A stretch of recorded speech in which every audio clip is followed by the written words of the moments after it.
Омръзна ми вече да си включвам лампата по този начин.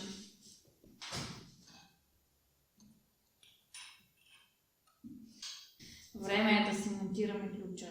Аз съм Лиса от Лесото и това е моето първо участие. Уча интериорен дизайн и сега ще инсталирам един ключ за лампа на обект.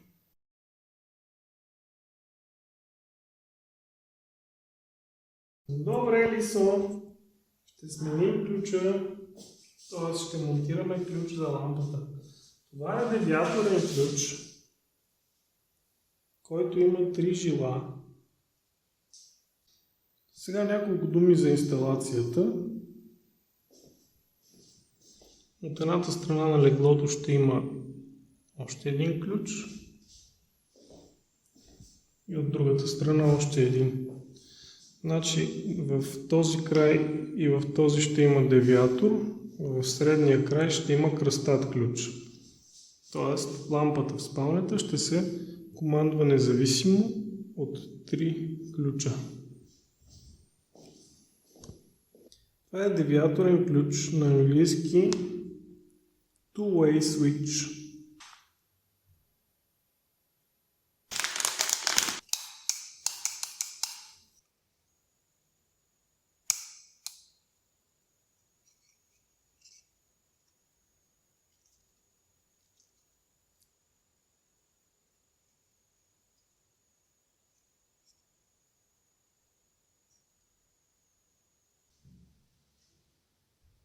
Това е фазата, която идва от кутията отгоре. А това са другите два проводника, които отиват към другия ключ. Ролята на девиатора е в едното положение да свърже така, а в другото положение да свърже така. Значи фазата, която идва от кутията, тук има L Live, значи тя трябва да е тук. Фазата ще е тук, а тук имаме 1 и 2, които са за тия двата.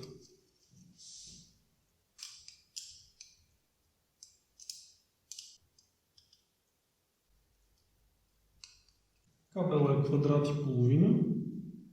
Гледам да не стягам твърде много, за да не го прекъсна, понеже, както ми се струва, тук натягането е директно от главата на болта, притиска жилото.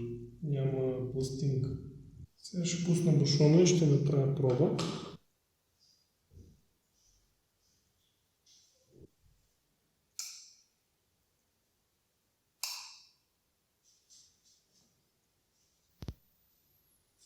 Сега остана да монтирам ключа в стената.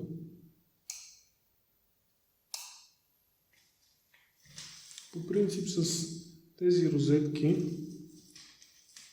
които са вградените, идват ето такива, дават такива болчета от магазина. Обаче аз си купих допълнително едни малко по-дълги.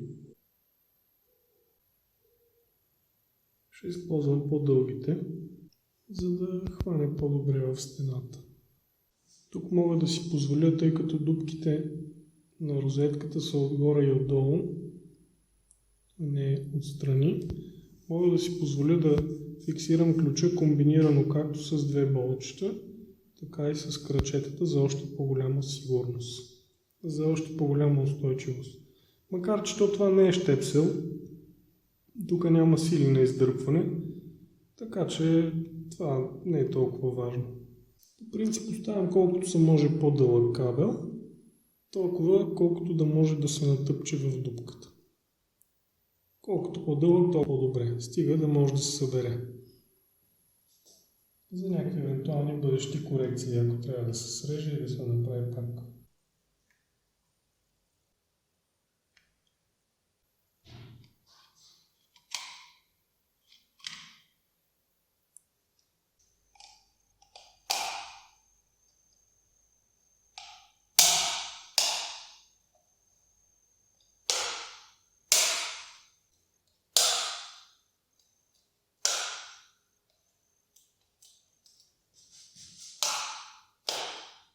Трябва хубаво да щракнат всички места.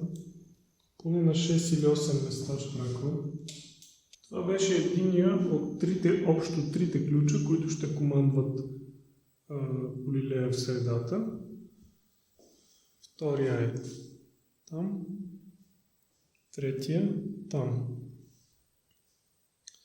Получава се един девиатор, два девиатора и един кръстат.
Пластината, която винта притиска към кабела, има едно зъбче, няма как да се види, но когато винта стегне кабела, зъбчето леко се впива в проводника и го захапва, даже остава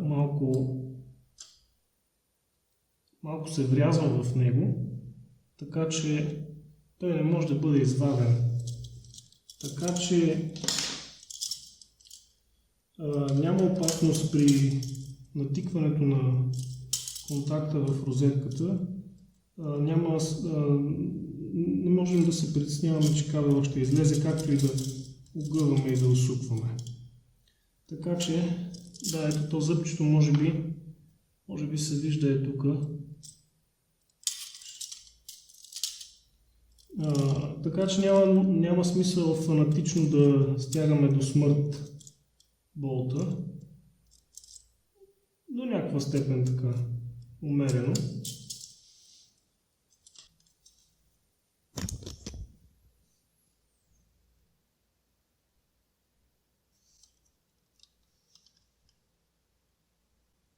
Ето тук се вижда зъбчетата, които са от двете страни на винта.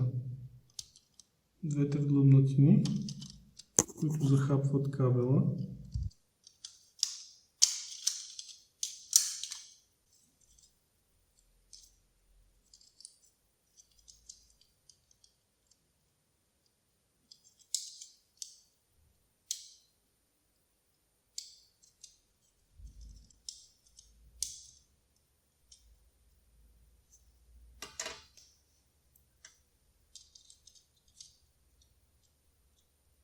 Това влиза в това само по един начин, заради този тук нут.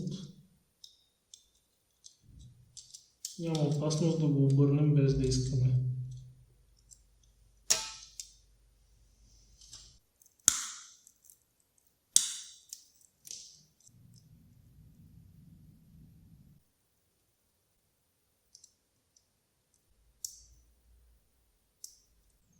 Тук съм следвал схема Б, горната.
След като залепихме тапета и той изсъхна, време е да изрежем дупките, където ще бъдат ключовете и контактите. Ще ми трябва инструментен нож.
Сега от другата страна.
Понеже дупките за завиване са хоризонтално разположени, кръчетата пречат, защото тук има по-дебела пластмаса и ще трябва да ги извада.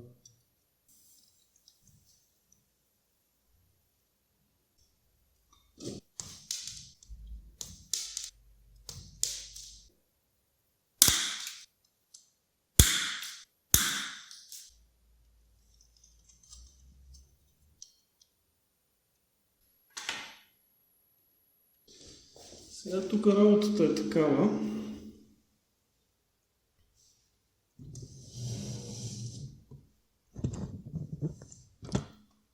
Петорната розетка, два ключа, два контакта, интернет. единия ключ ще бъде кръстатия ключ за лампата горе, а другия ключ ще бъде за едната нощна лампа, която е горе над леглото. Сега сглобих тази петорна конзола предварително, обаче сега трябва да махна лицевия панел, да монтирам индивидуалните компоненти първо. Малко ми е трудно и не знам как се маха без да ги счупа, сега ще опитам.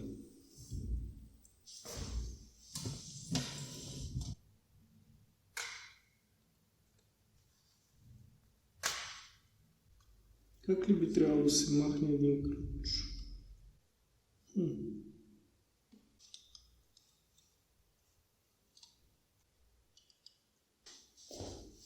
Тук имам едно все още сглобено. Аз тук хубаво ще го разглобвам, ама ако е монтирам на стената, въобще не знам как става.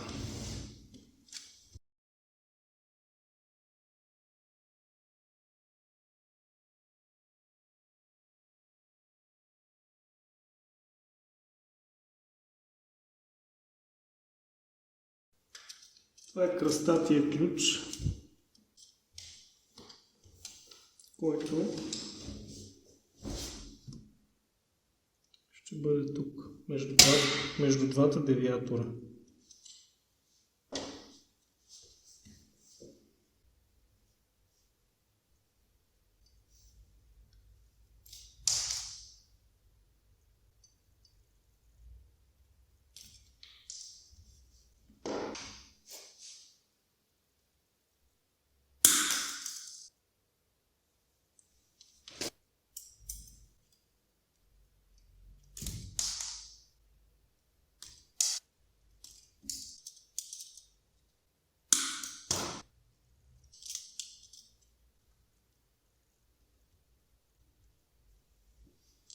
Имаме обикновен ключ. Тук ръчетата пречат и ще трябва да ги извадя.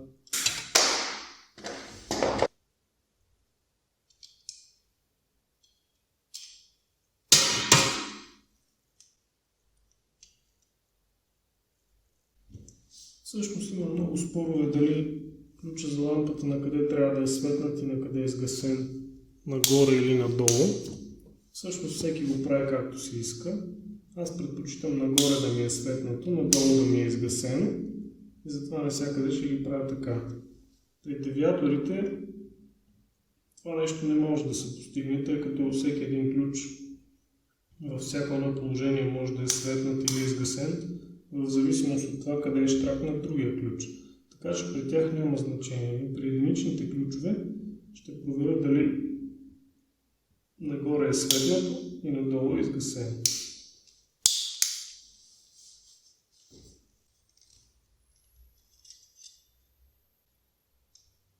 Искам да заголя максимално черната дебела външна изолация, колкото може до дъно, за да не ми пречи на проводниците да ги размествам както искам. Сега ще използвам остатъци от изрезки от стар кабел за мост между тази розетка и тази, за да може единия контакт да се захрани от другия. Контактите по принцип, повечето съвременни контакти, са направени така, че в тях могат да се включат 6 проводника. В фазата 2, в заземяването 2 и в нулата 2. Това е предвидено за улесняване на захранване от типа от контакт в контакт. Тоест, захранващия кабел, трите жила на захранващия кабел влизат в едните дупки, а в другите дупки се подава на следващия контакт и така могат да се правят безброй много един до друг. До 15 см е нормално да стърчат, даже тук е малко повече. По принцип се старая да ги оставям толкова по-дълги, колкото да се съберат в дупката. Тие ще са ми дългички, ще трябва да ги скъса малко. Да речем, ето тук някъде. Да си калибрирам заголващите клещи за 2 квадрата и половина. Трябва свободно да влиза жилото и да има малко луфт. Сега ще направя една пробичка. Да, важното е като се стисне да не се нарани жилото. По-добре е 2-3 пъти да се завърти е така и да дръпне човек. Може би малко ще свие отвора.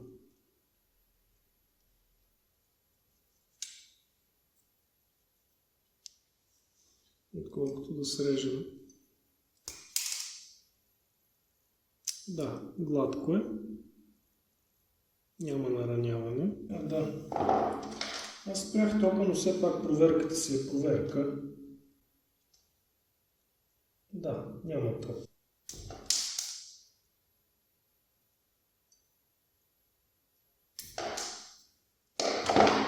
По принцип, има някакъв стандарт, който казва, че фазата трябва да е отдясно. Аз гледам да го спазвам. Иначе в нас старите контакти са кой както му падне са ги слагали. Но аз ще спазвам фазата да е отдясно. Трябва да махна това бялото. Сега се махва лесно, но ако е монтиран, просто не знам как трябва да се внимава, за да не се щупи.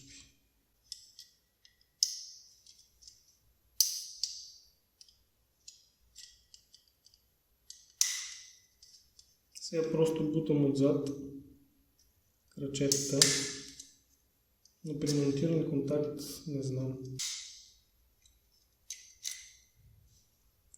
И тук са трите болчета, които затягат проводниците. Какво имаме тук? Тук за разлика от ключа, проводниците се притискат от някаква пластинка, която не е директно от главата на болта.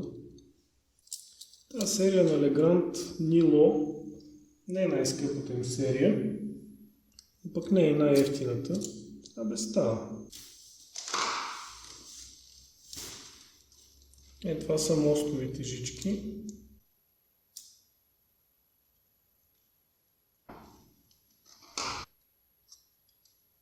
И двете нули. Затягаме добре, без да прекаляваме, но е хубаво нулата, поне нулата и земята да сме сигурни, че са доста добре затегнати. И сега зора е да напъхаме тези неща тук. Трите мостчета ги прекарвам в съседната конзола. Ето така. Я да видя крачетата дали ще пречат.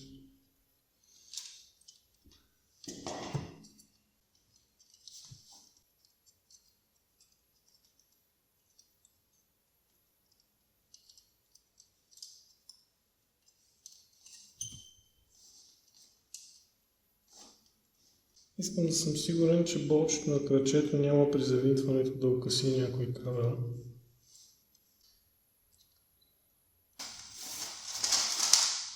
Защо са удобни тия розетки с болчетата? Защото сега кабелите като бутат отвътре, ти си натягаш болта и контакта се прибира. Докато тия, които са само с крачета, трябва много силно да го държиш натиснат, за да завиеш крачетата. Не ги натягам до края, защото после трябва всичките тия да ги нивелирам някакси, колкото позволява цялата композиция. Виждате, че те са с зъбчета и влизат едно в друго, така че лицемел да ги обхване добре. Тук ще ми е малко по-лесно, защото имам само 3 проводника, а не 6.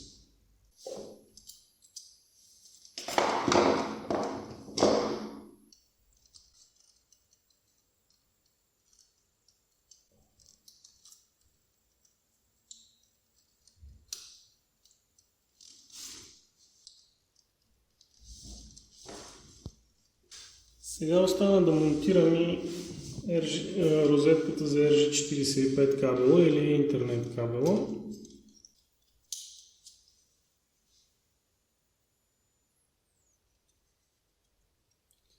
Първо, това нещо се отвива ето така. Тук е заклинено с зъбче. Малко се подига черното и обратно на часовниковата стрелка бялото се върти. И така. И това се маха.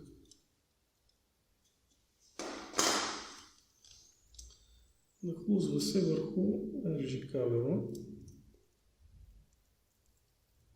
Заголвам изолацията.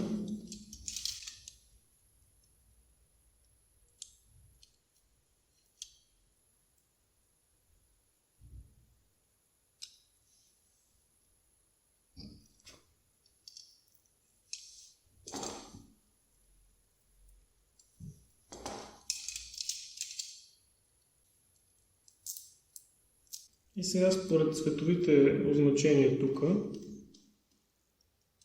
разпределям. Значи тук имам синьо и бяло-синьо и зелено и бяло-зелено. Оттатък имам бяло-кафяво и бяло-оранжево. Те са два стандарта по принцип. Тук са означени с А и Б. АБ.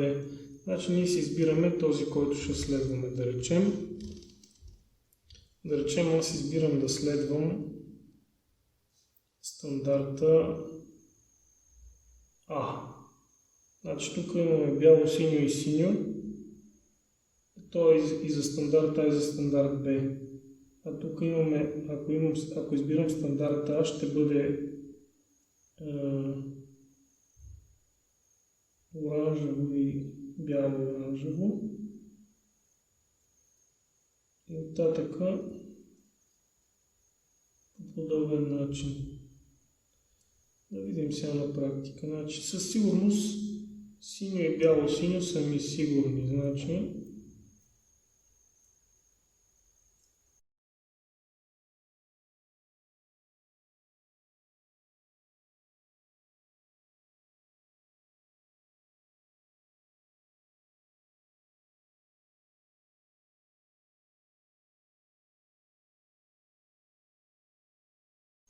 стандарта оранжево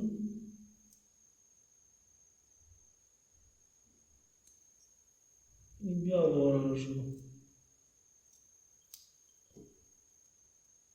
Така. Оранжево, бяло с значи стандарта оранжево, бяло с оранжево.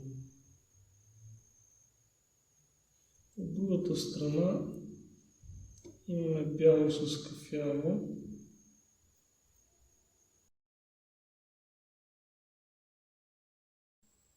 И понеже следваме стандарта, тук пише бяло-зелено. Стандарта така.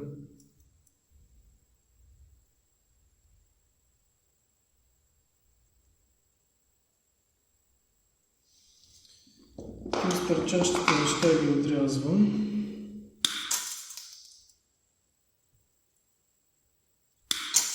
И сега това нещо няма как да се сбърка, дали да се сложи така или така, защото тук от едната страна имаме длъбното, а от другата е изпъкнало, което си кореспондира с долната част, така че не може да се обърка.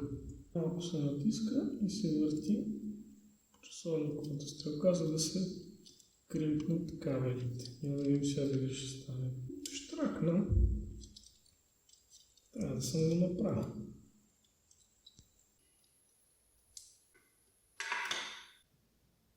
За контактите се оказа, че трябваше да им извадя крачетата, защото те пречиха при реглажа да е нивелиране, просто остана само на болтове. Те ще държат. Сега пускам тока и проверка на контактите.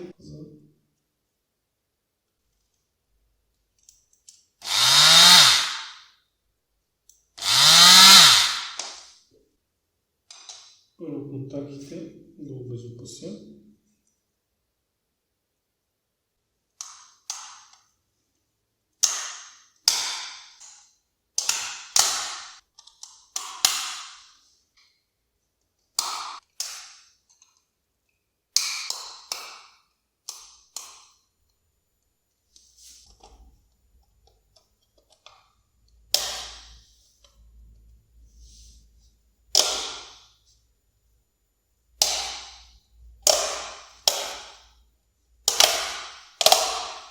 То се запълва тук нещо.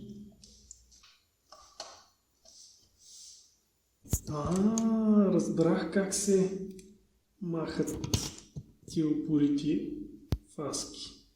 Е така се стиска. Е така се стиска и той излиза.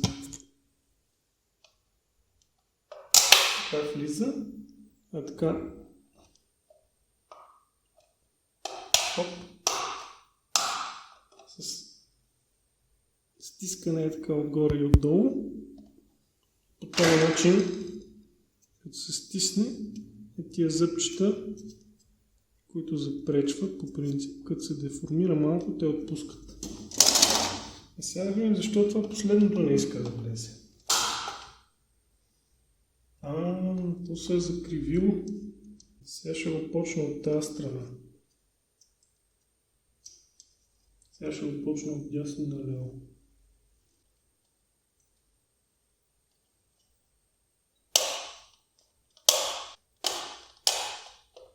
Тук пак помага да се стиснат, за да мушне е така.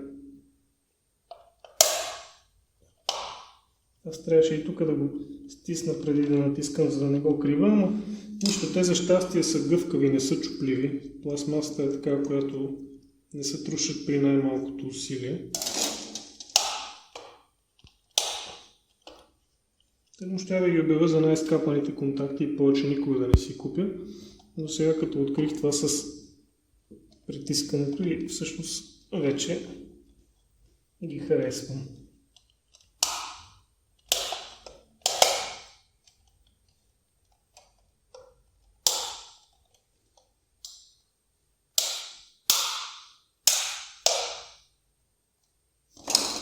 Значи те колко имат? Една, две.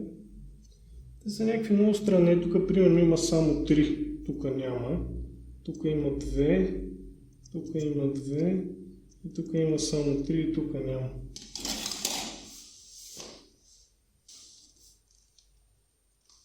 При толкова дълга композиция трудно може да се оцели, да я размърдат леко и това нещо почва да...